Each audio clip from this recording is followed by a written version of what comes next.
प्रिय विद्यार्थियों, कक्षा 8 हिंदी विषय में आपका स्वागत है।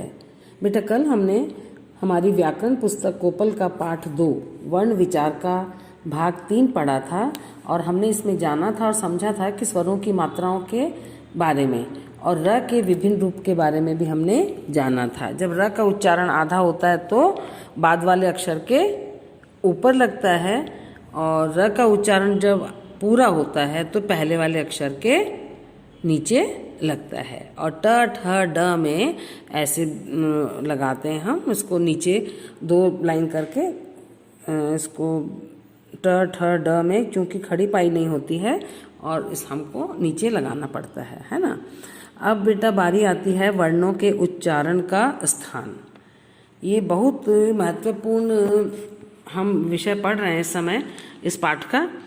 तो हर अक्षर का उच्चारण कहाँ से कैसे होता है ये चीज़ हम इसमें पढ़ेंगे। जिह्वा, कंठ, तालु, मूर्धा, दांत, ओष्ठ, नाक, स्वर, तंत्र आदि अवयव उच्चारण में सहायता करते हैं। ये जो सारी चीज़ें हैं, दांत, नाक और तालु वगैरह जो है हमें सहायता करते हैं उच्चारण में। बोलते समय वायु फेफड़ों से निकलकर श्वास नलिका से होती हुई बाहर आती है। उस समय जहाँ सांस रोकी जाती है ना, वह स्थान संबंधित ध्वनि का उच्चारण स्थान कहलाता है ना। अब ये देखिए, ये हम इस चित्र में देख रहे हैं, पिक्चर में देख रहे हैं। जैसे सबसे पहले होते कंठ। कंठ से कौन कौन से स्वरों की आवाज आती है? जिन वर्णों का उच्चारण कंठ माने गले, कंठ से होता है वे हैं अ, आ, अह और क वर्ग के सारे अक्षर और ह। देखिए, इनको बोल के देखिए, क, ख, ग, घ, अंग। इन 5 अक्षर की आवाज हमारे गले से आ रही है, हमें महसूस हो रहा है ना। नंबर 2 पर है तालव्य। तालव्य माने नीचे हमारी जबान नीचे चिपकती है तालु पर। वे वर्ण जिनका उच्चारण तालु से होता है वे हैं इ, ई, च वर्ग, य और श। इन सब में हमारी जबान जो है नीचे चिपक जाती है। च वर्ग के अक्षरों को बोल के देखिए, च, छ, ज, झ, य। हमारी जबान उठी नहीं है, नीचे चिपकी रही है ना। नंबर 3 पर है मूर्धन्य। मूर्धन्य माने ऊपर छूती है आपकी जबान, ऊपर वाले पोर्शन को अंदर। जिन वर्णों का उच्चारण मूर्धा से होता है वे हैं ट वर्ग वाले, अड़, अढ़, र, री और श। ये सारे अक्षरों को बोलते समय हमारी जबान कहाँ जाती है बेटा? ऊपर। ट वर्ग को बोल के देखिए, ट, ठ, ड, ढ, अण। हमारी हर अक्षर में हमारी जो जबान है ऊपर की तरफ छुआ है। नंबर 4 दंत्य। दांत को छूती है हमारी जबान इन अक्षरों के लिए। ऊपर के दांतों पर जीभ लगाने से जिनका उच्चारण होता है वे हैं त, थ, द, ध और न, ल और स। ये अक्षर ऐसे हैं जिनका उच्चारण करते समय हमारी जो जीभ है, जिबान है, जिह्वा है, वो दांतों को छूती है। बोल के देखिए, त, थ, द, ध, न। हमने 5 अक्षर बोले और हमारी जबान कहाँ गई?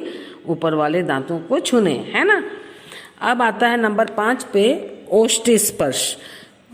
ओष्ठ में जिनका उच्चारण होठों से होता है वे हैं उ, ऊ, प वर्ग। प वर्ग के 5 अक्षर और उ। इसमें हमारे होठों पे इसका निर्भर करता उच्चारण। बोल के देखिए, प, फ, ब, भ, म। ये 5 अक्षर हमने बोले तो हमारे होठ चिपके ना एक दूसरे को।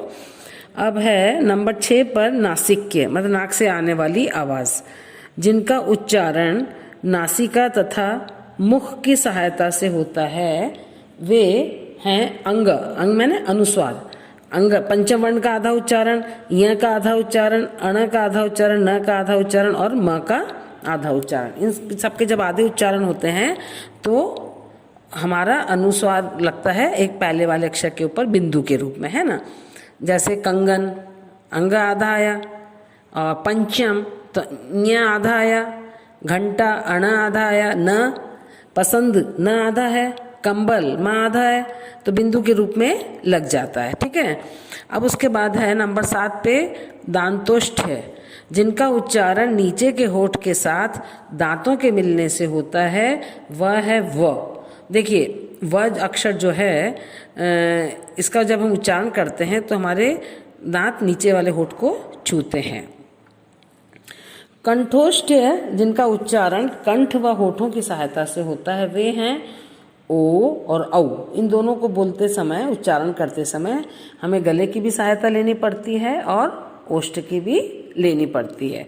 नंबर 9 पर है कंठ तालव्य, जो तालव्य का भी प्रयोग करना पड़ता है और कंठ का भी। जिनका उच्चारण कंठ व तालु के द्वारा होता है वे हैं ए और ऐ।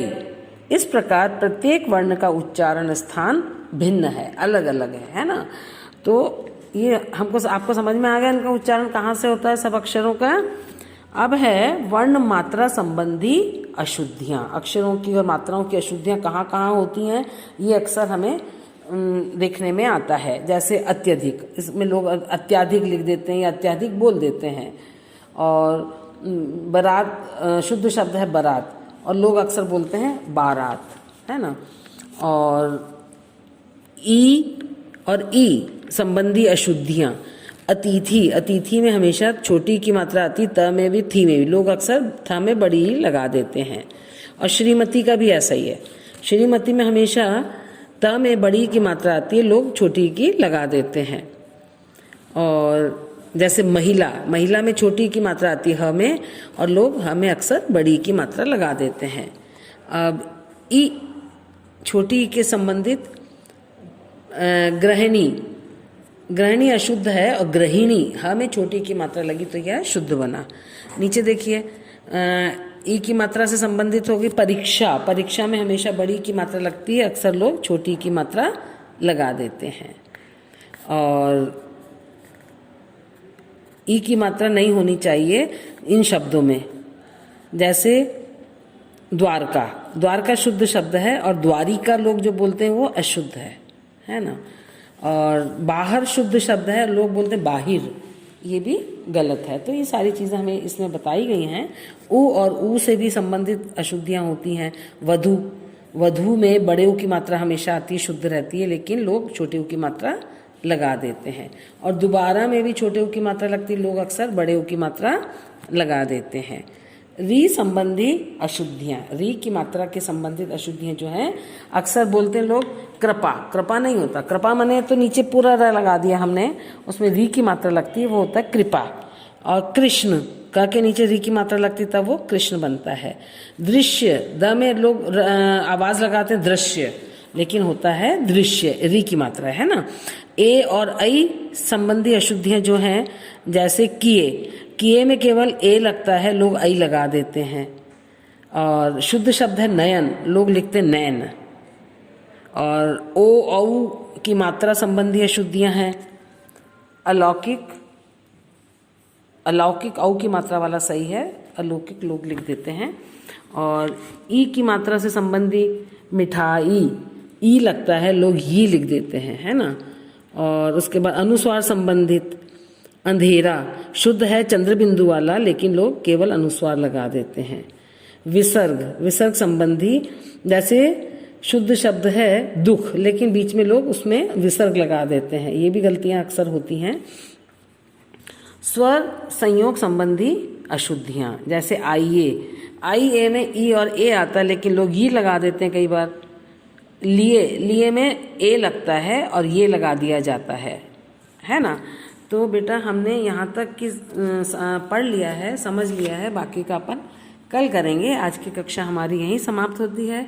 इस चीज़ को आप पढ़ेंगे और ये जो उच्चारण वाला स्थान है, वर्णों के उच्चारण के स्थान को बहुत ध्यान से पढ़ेंगे और इसमें से 5 प्रश्न बना के उनके उत्तर लिखेंगे। यही आपका गृह कार्य है। धन्यवाद। बाकी का अपन कल करेंगे।